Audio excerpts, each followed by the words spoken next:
Border গোলচক্কর বাজারটি মোটেও বিজ্ঞানসম্মতভাবে তৈরি করা হয়নি। অধিকাংশ ব্যবসায়ীরা দোকান খোলেন না। বাজারটিকে বিজ্ঞানসম্মতভাবে গড়ে তোলার কাজ লোকসভা নির্বাচনের পর শুরু হয়ে যাবে, বললেন আগরতলা পুর নিগমের মেয়র দীপক মজুমদার। মঙ্গলবার তিনি বর্ডার গোলচক্কর বাজারটি পরিদর্শন করেন। সঙ্গে ছিলেন mayor in council Tusharkanti Bhattacharya, পুর নিগমের কমিশনার শৈলেশ কুমার যাদব সহ অন্যান্যরা। মেয়র এদিন গোটা বাজার চত্বর ঘুরে দেখেন, কথা বলেন বাজারের ব্যবসায়ী সহ এলাকাবাসীদের সঙ্গে। বাজারের উন্নয়ন নিয়ে খোলামেলা আলোচনা হয় তাদের মধ্যে। দেখা যায় এই বাজারটি একেবারেই অগোছালো ও অপরিচ্ছন্ন। মেয়র সাংবাদিকদের জানান, গোলচক্কর বাজারটির উন্নয়নে ব্যবসায়ী ও এলাকাবাসী সহযোগিতা করবেন। এই ব্যাপারে তিনি আশাবাদী। লোকসভা নির্বাচনের পর কাজ শুরু হয়ে যাবে।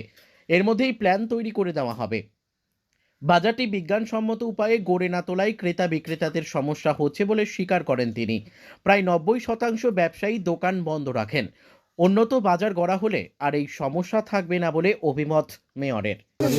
বর্ডার গোলচক্কর বাজারটা দীর্ঘদিন ধরে আগে বললো প্রায় অলমোস্ট অচল অবস্থা। যারা ব্যবসা করতেন তারা ব্যবসা করার মতো পজিশনে ছিলেন না। এই কারণে যখন এটা নির্মাণ করা হয় তখনই অবিজ্ঞান সম্মতভাবে হয়েছে, বিজ্ঞানভিত্তিক বাজার হয়নি বা এখানে ক্রেতা ব্যবসায়ীদের আলটিমেটলি বাজার চালু রাখার মতো ব্যবস্থা ছিল না।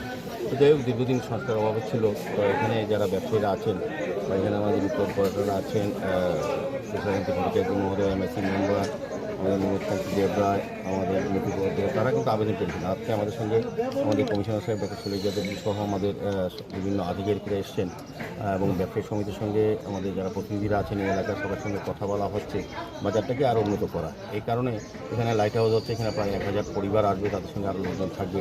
তাদেরকেও এই বাজারে যাতে ক্রেতা হিসেবে তাদেরকে সুযোগ দেওয়া যায় এবং সার্বিকভাবে এই এলাকার উন্নয়নের সঙ্গে সঙ্গে যেহেতু আমাদের এখানে রাস্তা, ড্রেন সমস্ত উন্নয়ন হয়েছে, সঙ্গে বাজারটা উন্নয়নের চেষ্টা আমরা করব। সেই উদ্দেশ্যে আজকে এখানে ভিজিট করা। আমি কমিশনার সাহেবও বেশ উদ্যোগ নিয়ে আন্তরিকভাবে চেষ্টা করছেন এটাকে আধুনিকভাবে করা। প্রথমত যেহেতু এখানে প্রায় 90% ব্যবসায়ী ব্যবসা করেন না, দোকান বন্ধ রেখেছেন দীর্ঘদিন ধরে এবং একটা অস্বাস্থ্যকর পরিবেশ তৈরি হয়েছে, আমরা ভিজিটে দেখেছি। সেগুলি আমরা সরিয়ে দেবো এবং বর্তমানে মাছ বাজার যেটা চালু আছে সেটা চালু থাকবে। আমরা ওই জায়গাটা চেষ্টা করবো নতুন করে তৈরি করা। পরবর্তী সময় এই দুটো বাজারকে সঙ্গে করবো যাতে প্রকৃতভাবে ব্যবসায়ীরা ব্যবসা করতে পারেন, ক্রেতারা স্বাচ্ছন্দ্যে বাজারকে ব্যবহার করতে হবে। সেদিকে সমস্ত নিকাশি ব্যবস্থা, আলোর ব্যবস্থা, সমস্ত রাস্তার ব্যবস্থা করেই আধুনিক বাজার করার আমরা একটা পরিকল্পনা গ্রহণ করি। সেক্ষেত্রে আমরা ব্যবসায়ীদের সহযোগিতা চাইছি। এলাকার লোকের সহযোগিতা কিছুদিন হয়তো অসুবিধা পড়তে হবে বাজারে ঢুকতে, কিন্তু আমরা চেষ্টা রাখবো যাতে বাজার সবাই এই বিশেষ করে তরকারি বাজার আর মাছ বাজারে চালু আছে সেটাকে চালু রাখা, পাশাপাশি ওই অস্বাস্থ্যকর পরিবেশে যে বাজারটা তৈরি হয়েছে যেখানে বন্ধ প্রায়, সেটাকে নতুনভাবে নির্মাণ করে যারা ব্যবসায়ীরা আছেন তাদেরকে ব্যবসা করার সুযোগ দেওয়া, পাশাপাশি রাস্তার পাড়ে যারা গরিব অংশের মানুষ যারা ব্যবসা করেন তাদেরকে এনে এখানে ব্যবস্থা করা যায় কিনা সেদিকে আমরা চেষ্টা রাখবো। কবে নাগাদ দেখি আজকে ভিজিট করলাম, যতটা ব্যবসায়ীরা যতটা সহযোগিতা করবে, এলাকার লোক যতটা আমাদের সহযোগিতা করবে ততটা আমরা কাজটা এগিয়ে নিয়ে যাব। তো আমরা আগরতলা শহরে বিভিন্ন বাজার আমরা চেষ্টা করছি আধুনিক করার।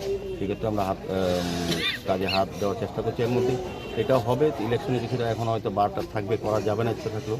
তো যাই হোক, ইলেকশন গেলে পরে আমরা করবো। আর বাই দিস টাইম আমরা প্ল্যানিং তৈরি করে নেব। Bureau report, news tele Bharat.